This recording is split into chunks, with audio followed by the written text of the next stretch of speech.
All right, good morning, everybody, as we're here for the 39th episode of Pick and Pop to talk about the remainder of the conference final series. And as I was kind of talking about a couple days ago, I didn't make a video yesterday, a couple days ago about how at least we were going to get 6 game series in our conference finals, and talk a little bit about the 2 game fives we just saw in the past couple of nights, and then take a look ahead at the game sixes we have tonight in the Eastern Conference and tomorrow night in the Western Conference, respectively. But I'll start out talking about what is most recent, and that is Game 5 of the Western Conference Finals. Of course, Houston coming off of that electric win in Game 4, able to close out that fourth quarter. Chris Paul being a big part of that.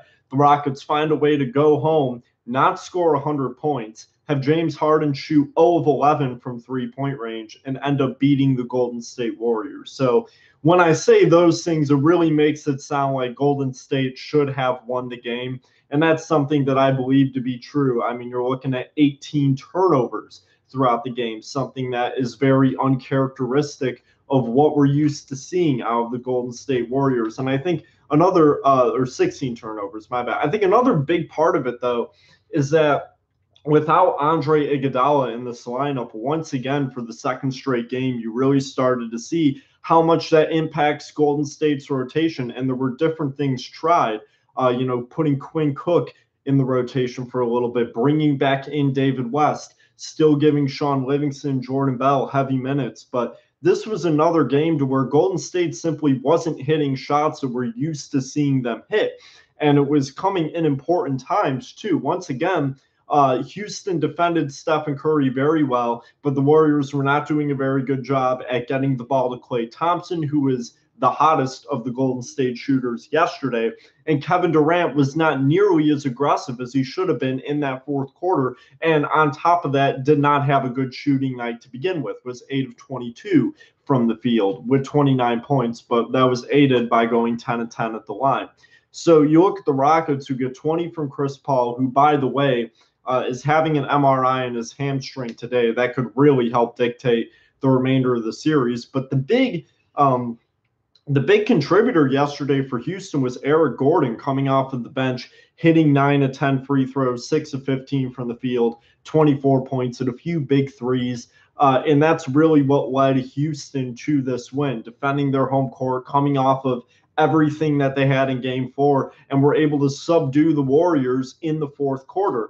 And for the second straight game, like, you don't see the Warriors score 92 points and 94 points in back-to-back games. It's just something that we're really not used to seeing. So it looks like losing Andre Iguodala really had more of an impact than I would have liked to believe. But at the same time, that's no excuse for the Warriors to not beat this Rockets team. They are still ultimately the better team, especially if Chris Paul ends up not being able to return. The Warriors should be able to win the next 2 games. But once again, an incredibly impressive performance from the Houston Rockets, and they got it done on the defensive end. And a lot of credit has to go to Mike D'Antoni for bringing the rotation to what it is right now. They're playing with a lineup that really matches up well against Golden State. You're having Clint Capella play a little less than usual, and then making sure that the floor is spaced out really well with good defenders. And Eric Gordon and Gerald Green have more than done their job coming off of the bench to supplement when guys need rest. And PJ Tucker and Trevor Ariza have been so integral defensively to this team getting where they are right now. So I really do believe that the Houston Rockets have a great chance of going to the finals. However, if Chris Paul's not able to play for the rest of the series, especially if Andre Iguodala is also able to return, that puts Houston in a very tough spot. Just like the Eastern Conference, I have a hard time believing that this one doesn't go 7 games. But with that being said, all the momentum is with Houston right now. Golden State just lost 2 games that 9 times out of 10, 99 times out of 100 even. When we're watching Golden State Warriors basketball, those are games that you see them win. But Houston has effectively controlled the pace. they have unexpectedly been the team to slow things down. And I was one that, if you watch my videos early on before the series and in the early stages of the series, I was one who's saying that Golden State at the end of the day has the ability to control how the game is played, and that Houston had to just be reliant on their shot making. But especially with the absence of Andre Iguodala, even before that, Houston's defense has done an incredible job at helping interrupt that. And within the last 2 games, helping be the team that actually sets the tone and sets the pace of the game. So that to me is what has been the most impressive about the Rockets, is it isn't just that they're winning playing a game that we did not expect them to be playing. They're winning playing a very tough, under 100 points defensive game, and they've done it 2 games in a row, once at the Oracle Arena. So now they have a 3-2 lead. They're going on the road. We'll have to see what Chris Paul's situation is, but it should be an incredibly exciting finish to that series. In the Eastern Conference, I know I was once again being negative and talking down about my team, saying that I'd be very surprised if the Boston Celtics won Game 5. I thought Cleveland had all the momentum. I was expecting a big game out of LeBron James. And while LeBron had far from an awful game, he was clearly tired and fatigued. And I know that has kind of dominated the headlines over the past couple of days regarding LeBron James, is that he was tired. He should have been more aggressive, did not look as if he was really able to will his team back into it, especially because the Celtics actually really did not play that well the other night. They were hitting threes, but they weren't doing much of anything else, and gave the Cavaliers plenty of chances to get back into that game.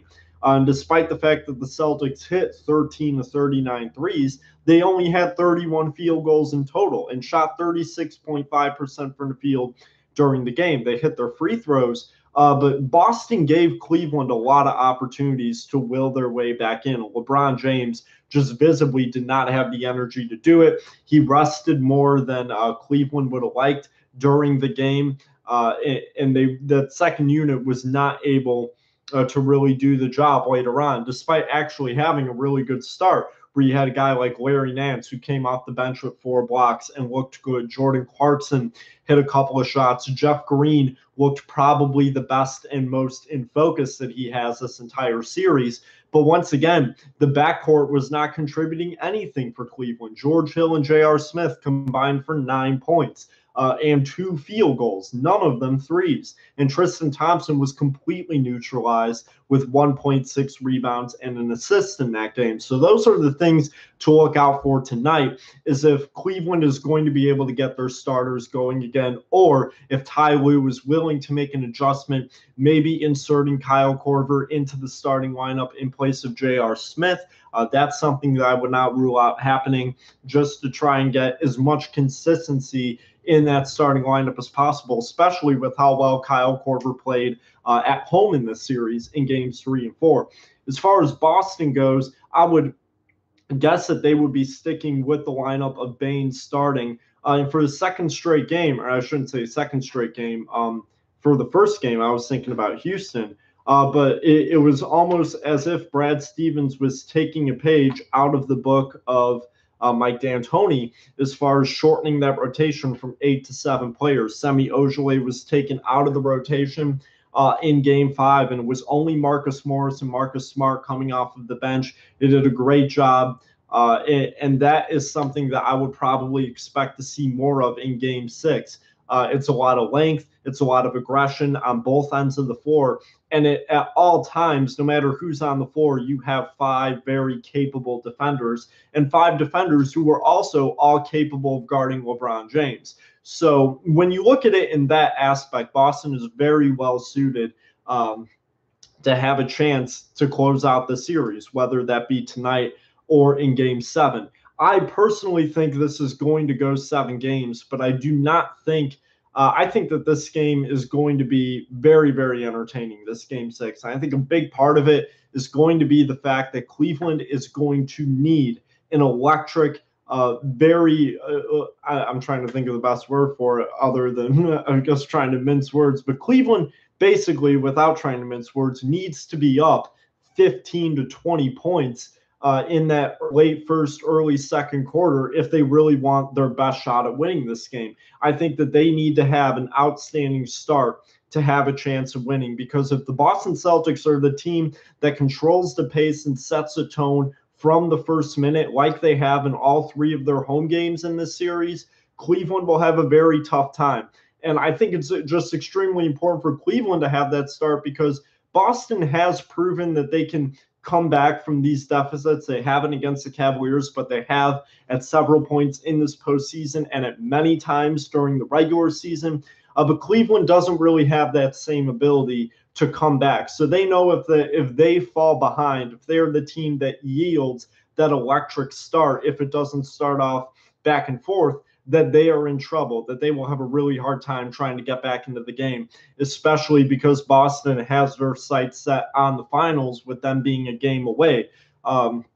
And while Boston is very capable of coming back from a double-digit deficit, it is Cleveland who is certainly more, they need that lead more. Boston can play the close game. Obviously, Cleveland can too when you have LeBron James. And that's the ultimate reason why I think Cleveland's going to win this game, is because I have a hard time believing that LeBron James isn't going to have, a show of a lifetime for an elimination game, especially with a streak of 7 consecutive finals, on the brink. The last time he lost an Eastern Conference playoff series was in 2010. Shaquille O'Neal was his teammate, and they were playing the Big Three Celtics. So that is how long it has been since LeBron James has been bested in an Eastern Conference playoff series. But this year, this is a Celtics team that just with size, speed, athleticism, and ability are just very generally built to beat this team.